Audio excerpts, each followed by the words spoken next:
Shalom adik-adik semua yang dikasihi dalam Tuhan kita Yesus Kristus. Halo, selamat pagi, selamat hari Minggu, dan selamat beribadah kepada Tuhan. Mari Kavano ajak kita semua untuk masuk lebih jauh di dalam perenungan firman Tuhan pada pagi hari ini. Dan kembali Kavano ajak adik-adik semua untuk mengambil sikap yang hormat kepada Tuhan. Sikap yang baik. Kita mau memejamkan mata kita. Kita melipat tangan kita, menundukkan kepala kita. Menyatukan hati dan pikiran kita kepada Tuhan. Mari kita bersatu di dalam doa. Terima kasih Tuhan, terima kasih, biarlah itu senantiasa menjadi bagian dalam kehidupan kami Tuhan.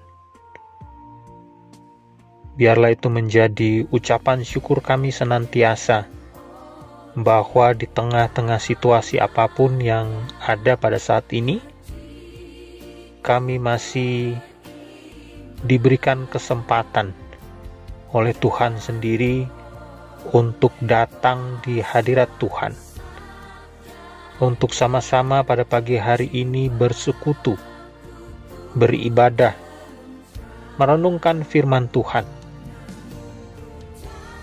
Kami bersyukur untuk segala aktivitas kami yang sudah boleh kami lewati di dalam satu minggu ini.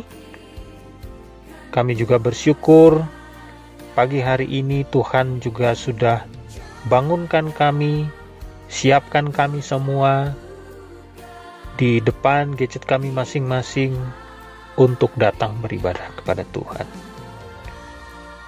Tuhan, kami juga tidak putus-putusnya memohon kepada Tuhan bahwa ketika kami menghadap hadirat Tuhan, ketika kami akan merenungkan firman Tuhan, ketika kami akan beribadah kepada Tuhan, kami mohon kiranya Tuhan menyertai kami. Tuhan memberikan kami ketenangan, memberikan kami keteduhan di sekitar kami dan lingkungan kami, di rumah kami masing-masing. Agar ketika kami merenungkan firman Tuhan, sungguh Tuhan, kami sedang berbakti kepada Tuhan, dan kami sungguh-sungguh sedang memperhatikan, sedang mempelajari, merenungkan firman Tuhan. Biar hati kami, pikiran kami terbuka pada saat ini, mengarah kepada pengertian akan firman Tuhan. Berdoa untuk Kavano dalam segala keterbatasan, apapun yang sudah Kavano siapkan, kiranya Tuhan yang menyempurnakan, sehingga sungguh menjadi bagian di dalam pertumbuhan iman kami hari lepas hari. Kami juga mohon ampun kepada Tuhan, kiranya Tuhan boleh layakkan kami pada pagi hari ini untuk menghadap hadirat Tuhan, untuk membaca, untuk merenungkan firman Tuhan. Ampuni segala salah dan dosa kami Tuhan yang kami lakukan. Sucikan dan kuduskan kami Tuhan pada pagi hari ini, sehingga kami boleh layak mendengarkan firman Tuhan. Kami boleh layak berada di hadapan dan di hadirat Tuhan. Terima kasih Tuhan, inilah doa kami, inilah ucapan syukur kami. Di dalam nama Yesus Kristus, Tuhan dan Juru Selamat kami yang hidup. Amin.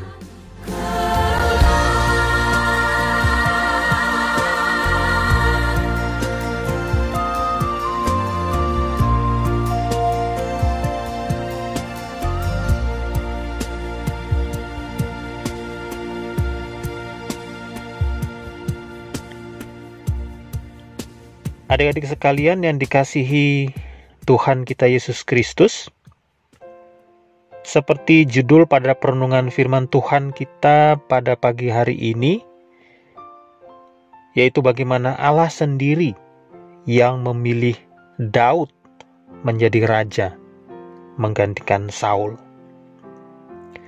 Pada pagi hari ini kita akan sama-sama melihat bagaimana perjalanan Daud menuju tahta sebagai raja ya.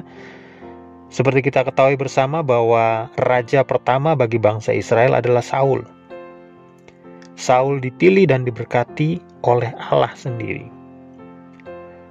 Pemilihan raja, baik Raja Saul kemudian nanti digantikan oleh Daud, semua diceritakan di dalam kitab 1 Samuel yang akan kita lihat pada pagi hari ini ya. Nah, adik-adik, mengapa Saul akhirnya digantikan oleh Daud? Karena Saul akhirnya ditolak oleh Tuhan sebagai raja atas Israel. Nah, kenapa Raja Saul ditolak oleh Tuhan? Bahkan dikatakan bahwa roh Tuhan telah mundur daripada Saul, ya. Kita sudah merenungkan bersama-sama bahwa Raja Saul melakukan segala sesuatu dengan cara dan keinginannya sendiri, adik-adik. Bukan dengan cara Allah. Kita lihat di dalam 1 Samuel pasalnya yang ke-13. Ketika Saul hendak berperang dengan orang Filistin. Karena Saul tidak sabar menunggu Samuel datang, akhirnya Saul sendiri yang membakar dan mempersembahkan korban bakaran kepada Allah. Itu kesalahan besar, adik-adik, pada zaman itu. Ya. Lagi dalam 1 Samuel pasal yang ke-15, Samuel menyuruh, ya, jadi Saul mendapatkan perintah. Itu perintahnya juga datang dari Tuhan. Bahwa Saul ketika berperang dengan orang Amalek harus menghabisi atau memunahkan. Memunahkan itu ya tidak bersisa sama sekali ya dari ya. Menghabisi semua orang Amalek termasuk rajanya, termasuk segala harta benda yang dimiliki oleh orang Amalek. Tetapi apa yang terjadi adik-adik? Dengan kehendaknya sendiri, Saul menyisakan Agag, raja orang Amalek. Tidak dibunuhnya. Dan juga dicatat bahwa dia juga memisahkan domba dan lembu-lembu dan segala barang berharga yang dimiliki oleh Amalek. Tidak dihabisi oleh Saul. Itu ya adik-adik, kesalahan-kesalahan yang Saul lakukan yang tidak sesuai dengan kehendak Tuhan, tidak sesuai dengan perintah Tuhan. Akhirnya Allah menolak Saul untuk menjadi raja atas Israel. Nah, setelah Allah menolak Saul, tak lama kemudian Allah memerintahkan Samuel untuk pergi ke Bethlehem, adik-adik. Pergi ke rumah Isai. Nah, ingat kitab Rut? Ya, Isai ini adalah anak Obed. Dan Obed ini adalah anak dari Rut dan Boas. Ya, ingat ya ceritanya itu. Jadi, keturunan Daud itu dimulai dari Rut dan Boas. Kemudian akhirnya muncul Isai. Nah, Samuel pergi ke Isai untuk mengurapi raja berikutnya, raja yang akan dipilih oleh Allah sendiri. Di dalam 1 Samuel 16, Samuel itu berpikir bahwa anak tertua Isai itu yang akan menjadi raja ya, karena di situ disebutkan perawakannya tinggi, parasnya mengesankan. Pokoknya itu kriteria yang manusia ketahui dan manusia pikir cocok untuk menjadi seorang raja. Tetapi apa yang Allah katakan pada Samuel dalam ayat yang ke-7? Dikatakan, janganlah pandang parasnya atau perawakan yang tinggi. Sebab aku itu adalah Allah, sebab aku telah menolaknya. Karena kalau kita baca Saul itu seperti itu. Parasnya bagus, perawakannya tinggi, gagah. Dan Tuhan bilang, aku telah menolaknya. Bukan yang dilihat manusia, yang dilihat Allah. Manusia melihat apa yang di depan mata, tetapi Tuhan melihat hati. Nah, adik-adik yang terkasih, akhirnya Allah memilih Daud. Allah mengurapi Daud menjadi raja menggantikan Saul kelak nanti, ya.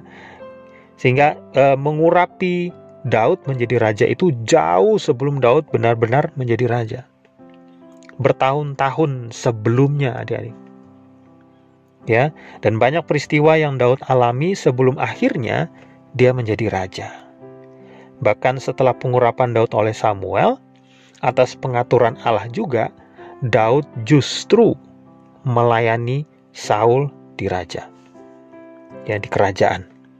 Daud memainkan kecapi, ya, itu sejenis harpa bagi Saul, karena dikatakan bahwa roh Tuhan telah mundur dari Saul dan ada roh jahat yang diutus oleh Tuhan, diberikan oleh Tuhan. Nah, ketika Saul sedang dirasuki roh jahat itu, maka orang-orang kerajaan menyarankan untuk ada orang yang main kecapi, main sejenis harpa ini untuk menenangkan Raja Saul. Dan orang itu adalah Daud. Oke, adik-adik, kalau kita lanjut bergerak ke 1 Samuel 17. Nah, ini adalah kisah kepahlawanan Daud sepanjang masa, adik-adik, ya. Apa itu? Bahwa Daud mengalahkan Goliat. Setelah peristiwa besar itu, Daud menjadi anggota istana Raja Saul, adik-adik. Ya, Daud menjadi sahabat Yonatan bahkan, ya. Yonatan itu adalah anak dari Raja Saul. Dan kita melihat bahwa Yonatan percaya bahwa Daud yang akan menjadi raja selanjutnya. Meskipun adik-adik sebenarnya Yonatanlah yang dapat menjadi raja menggantikan ayahnya. Kenapa? Karena Yonatan ini adalah putra mahkota. Jadi secara keturunan, Yonatan yang memiliki hak penuh. Namun Yonatan setia pada pilihan Allah. Ya, di sini kita melihat bagaimana Daud dan Yonatan itu setia satu dengan yang lainnya di dalam persahabatan sejati mereka. Seperti kita lihat bagaimana mereka saling berjanji satu dengan yang lain. Ya. Dan tidak hanya Yonatan, adik-adik, yang tahu dan sadar bahwa Daud yang akan menjadi raja selanjutnya, namun Saul juga, adik-adik. Saul sadar bahwa Daud diurapi Allah untuk menjadi raja menggantikan dirinya. Yaitu di dalam 1 Samuel 18, adik-adik bisa baca. Tapi akhirnya apa yang terjadi? Saul iri kepada Daud, adik-adik. Dan bukan saja iri kepada Daud, namun juga membencinya. Sehingga kalau kita baca terus bagaimana Saul terus-menerus mencari cara untuk membunuh Daud. Bahkan di dalam istananya sendiri, Saul sudah pernah berikhtiar untuk membunuh Daud.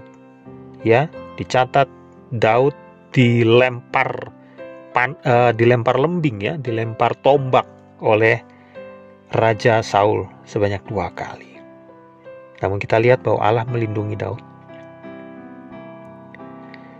Nah, adik-adik, diceritakan di dalam Alkitab bahwa Daud pun memiliki kesempatan 2 kali untuk membunuh Raja Saul. Sebuah kesempatan yang kalau secara pikiran manusia kita saat ini itu justru akan membebaskan Daud dari kejaran Raja Saul. Dan justru akan langsung membawa Daud menjadi raja atas Israel. Ya kan? Kan sudah diurapi, sudah siap untuk menjadi raja. Nah, permasalahannya karena raja yang pertama ini belum lengser dari taktanya. Tapi apa yang terjadi? Daud tidak melakukannya, adik. Karena Daud setia kepada janji dan waktu Allah. Daud percaya bahwa Saul adalah masih seorang raja yang diurapi Tuhan. Bayangkan, adik-adik. Setelah dikejar-kejar, setelah beberapa kali berusaha untuk dibunuh, namun Daud tetap percaya bahwa Saul adalah seorang raja yang diurapi Tuhan. Ya, kita melihat bersama-sama bahwa Daud setia pada rencana, pada cara dan waktu Allah terhadap dirinya. Dan kitab 1 Samuel ini adik-adik berakhir dengan kematian Saul memang.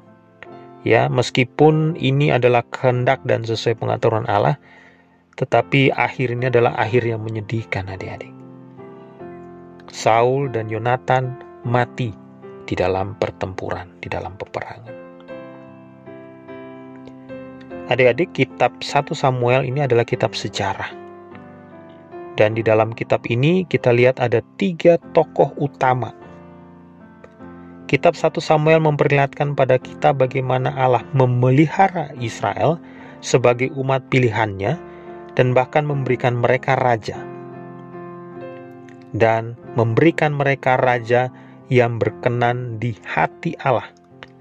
Itu artinya seseorang yang dipilih oleh Allah sendiri. Seseorang yang sesuai kehendak Allah sendiri.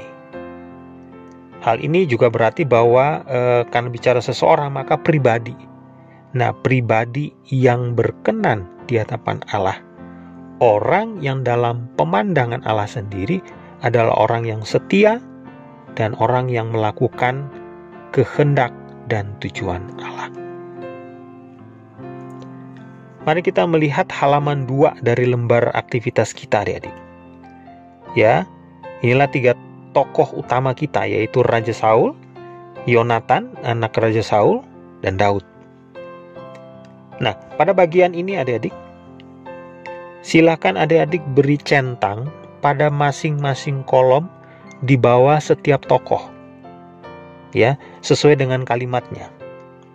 Jadi adik-adik centang tokoh mana yang sesuai dengan pernyataan yang diberikan, seperti kalimat di sebelah kirinya. Dan satu kalimat bisa jadi dimiliki atau dialami oleh lebih dari satu tokoh. Ya. Contoh, kalimat pertama, mengetahui bahwa Allah telah memilih Daud menjadi raja. Nah, menurut adik-adik, tokoh mana yang mengetahui bahwa Allah telah memilih Daud menjadi raja? Yang pasti Daud, karena Daud diurapi. Ya. Saul tahu? Dan Yonatan juga tahu? Ya, adik-adik.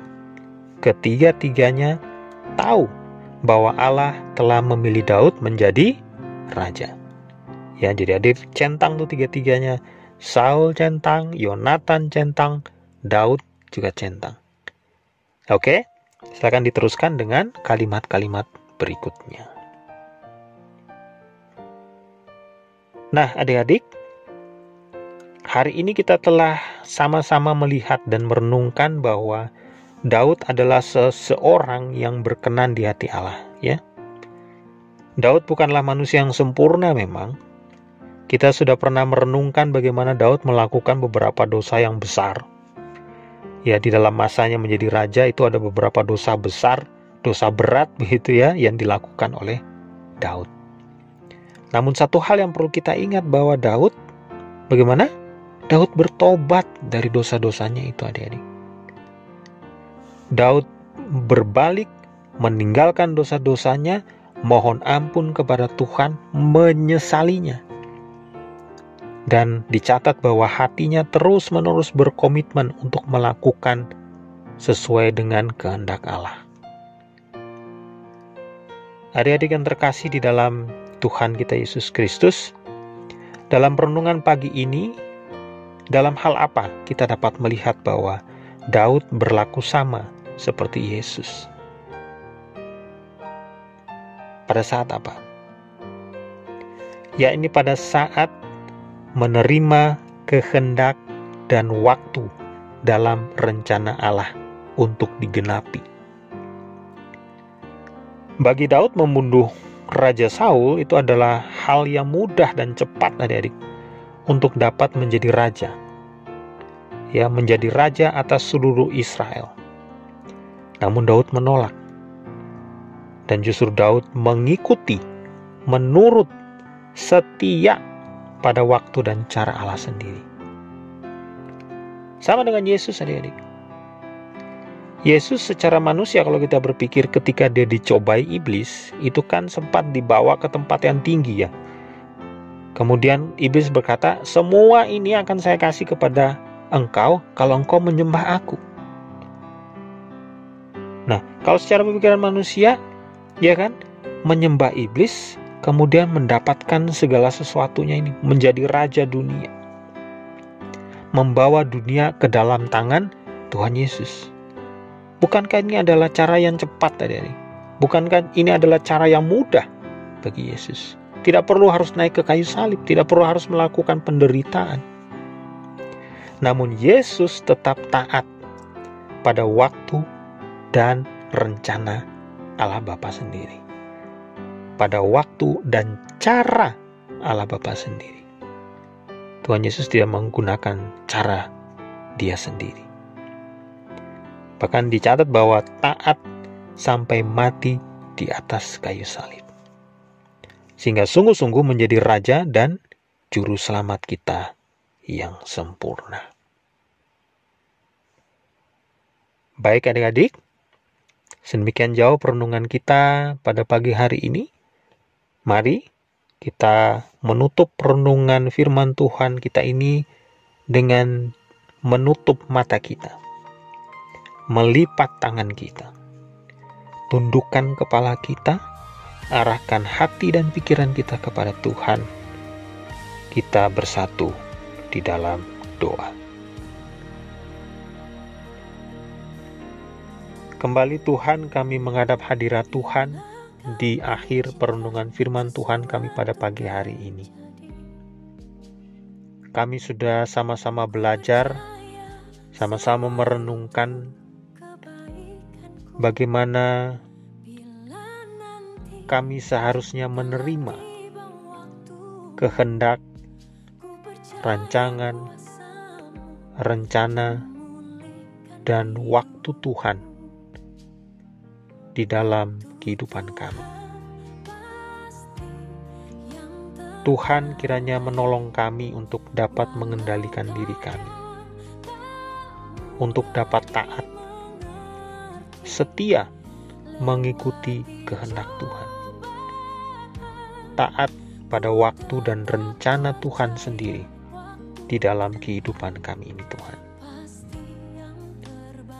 Tuhan, kami mohon kiranya Tuhan kuatkan kami untuk menolak mengikuti kemauan kami sendiri. Tuhan, tolong kami supaya kami juga tidak menjadi iri hati dan melakukan keinginan kami sendiri. Tuhan, tolong ajari kami untuk senantiasa percaya penuh kepada Tuhan. Berikan kami hati seperti hati-Mu ya Tuhan. Hati yang rela, hati yang setia untuk melakukan kehendak Tuhan. Tolong kami juga Tuhan untuk menjadi anak-anak Tuhan yang sabar. Sabar dalam menunggu rencana dan waktu Tuhan. Sabar untuk melihat segala sesuatu yang terjadi dalam kehidupan kami adalah demi kebaikan kami, karena kami adalah umat Tuhan yang Tuhan kasihi dan Tuhan cintai.